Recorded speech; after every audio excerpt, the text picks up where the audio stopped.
তথ্য প্রযুক্তির যুগে এখন কিন্তু এই সময় নেই যে আপনি ব্যাংকে গিয়ে দাঁড়িয়ে থাকবেন, তারপর টাকা জমা করবেন, ব্যাংক থেকে টাকা আনবেন। এই সময়টা বাদ দিন। আপনার মোবাইলে যদি আপনার সেলফিন থাকে অথবা সেলফিনে যদি আপনার অ্যাকাউন্ট লগ ইন থাকে, তখন এখান থেকে আপনি চাইলে কিন্তু বিকাশে অটোমেটিকলি আপনি টাকা নিয়ে আসতে পারবেন সেলফি অ্যাপসের মাধ্যমে।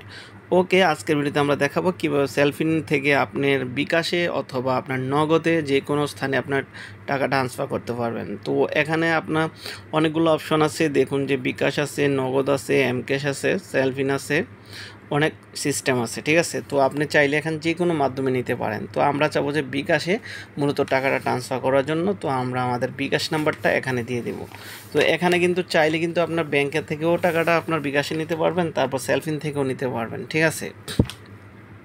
তো এখানে দেখুন অপশন আছে, সেলফিন আছে, অ্যাকাউন্ট আছে, কার্ড আছে, 3টা মাধ্যম আছে, ঠিক আছে। আরও মাধ্যম আছে, আপনি যে কোনো মাধ্যম থেকে নিতে পারবেন। তো আপনি সেলফিন থেকেও নিতে পারেন, অ্যাকাউন্ট থেকে নিতে পারবেন। যেটা থেকে নেবেন এটা সিলেক্ট করে নেবেন। তো আমি অ্যাকাউন্ট থেকে নেব, যেহেতু আমার সেলফিনে এখন টাকা নাই, তো আমার অ্যাকাউন্ট থেকে নিচ্ছি, ঠিক আছে। তো আমি জাস্ট অ্যামাউন্টের পরিমাণটা লিখে দিলাম 500। আচ্ছা, নোটের যে অপশানটা, নোট অপশানটা লিখতে হবে। তো এটা না লিখলে কিন্তু আপনার অবশ্যই টাকা যাবে না। নোটে আপনার নামটা লিখে দেবেন, ঠিক আছে। তো আমি আমার নামটা লিখে দিলাম, দেখতেছেন, ঠিক আছে। আমি আমার নামটা লিখে দিলাম, তারপর এখানে সাবমিট দিয়ে দেবেন। সাবমিট দেওয়ার পর এখানে কনফার্ম দেবেন।